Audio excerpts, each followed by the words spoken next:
Yeah, sorry I disappeared for a couple of days. I have been moving. I'm in a new spot for a couple of months, and one of the first things I did actually was watch Past Lives. I can't even say for sure when I first heard of Past Lives. The earliest I can remember is when I went to go see Beau's Afraid in April. They showed a trailer for this with it says this is an A24 release. And honestly, I think it looked good, but the experience of watching Beau's Afraid in a theater for the first time, like, kind of made the rest of the trailers go in one ear out the other. There's a lot of good hype around this movie. As of right now, it's set to be a big awards contender. Apparently, this is going to campaign for a lot of things, and based on the hype around it, apparently it's a good chance of getting it. I've seen many articles, and a lot of friends of mine say that this is one of the best movies of the year, if not the best. And like many quote unquote film bros, the fact of seeing A24 attached to a movie just kind of is like a light in darkness, and I'm a moth going to that light. So I was always kind of interested in it. And yeah, I watched it, and here's the video for it, and I think that hype is pretty well earned. The gist of this is that there are two childhood friends that are coming together after decades later of being separated because one of them immigrated, and now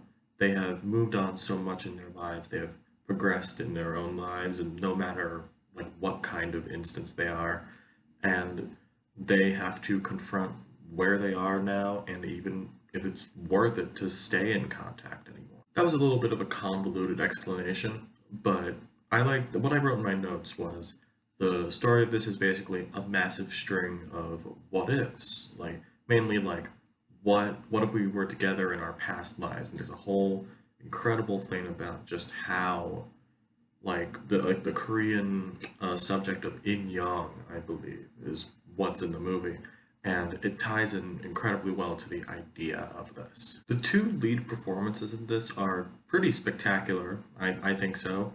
Greta Lee, who you'll recently hear in the two Spider-Verse movies, does an incredible job, as well as Teo Yoo, where I honestly he had a role in Park Chan-wook's decision to leave, which I still need to watch. But I figured if you are interested in this, you probably know what Decision to Leave is, and he was in that as well. However, I think the big takeaway from this is the directing and writing, both done by Celine Song.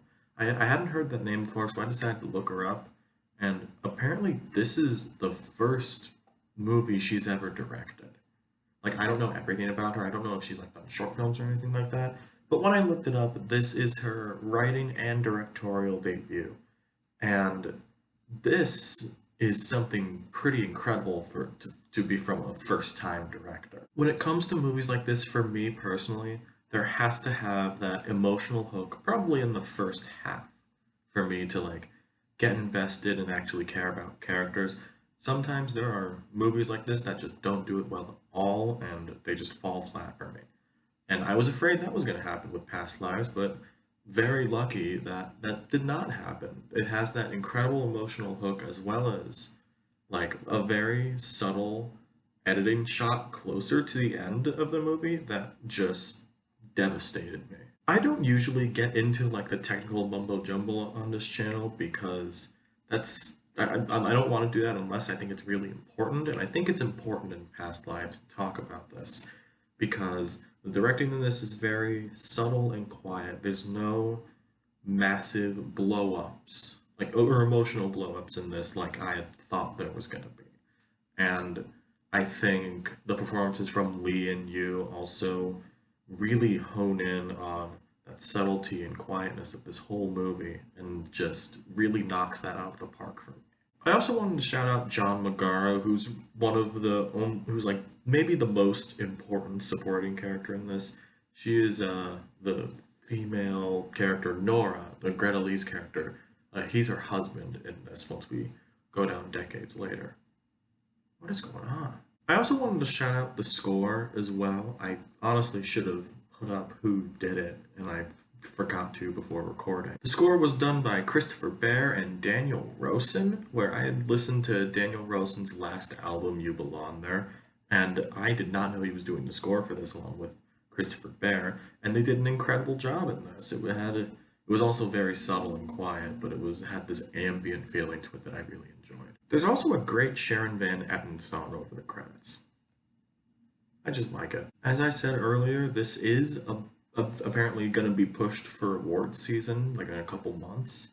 So, in my opinion, just throwing it out there, I think this is a shoo-in for original screenplay. I think this could be one of the best screenplays of the year, in my opinion. I'd like to see the Celine Song also get nominated for direction, as well as Greta Lee and Teo Yu. I think they really like honed in, and I guess if that means Best Picture as well, I think that'll be cool too for a movie like this to get in Best Picture. Yeah, I guess that's my thoughts on Past Lives. I know it's like a little shoddy. I'm still trying to figure out this new place, but overall, I think Past Lives is a pretty incredible debut from Celine Song.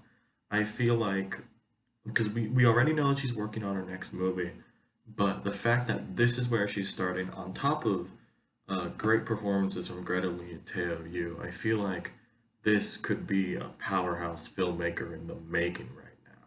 I'm gonna give Past Lives a 9 out of 10. At least at this point in time, I'll be very shocked if uh, this isn't in like award conversations at this point. I'll be very disappointed if it ends up not being. I'll be disappointed if that's not the case. All right, what did you think about Past Lives if you've seen it? I'm pretty sure it's available to buy right now. This is just a guess, but if it's streaming, it's going to be on Paramount Plus because that's where a lot of A24's newer movies are. So let me know what you think of Past Lives in the comments below. Like and subscribe if you haven't already, and I will see you in the next video. See ya.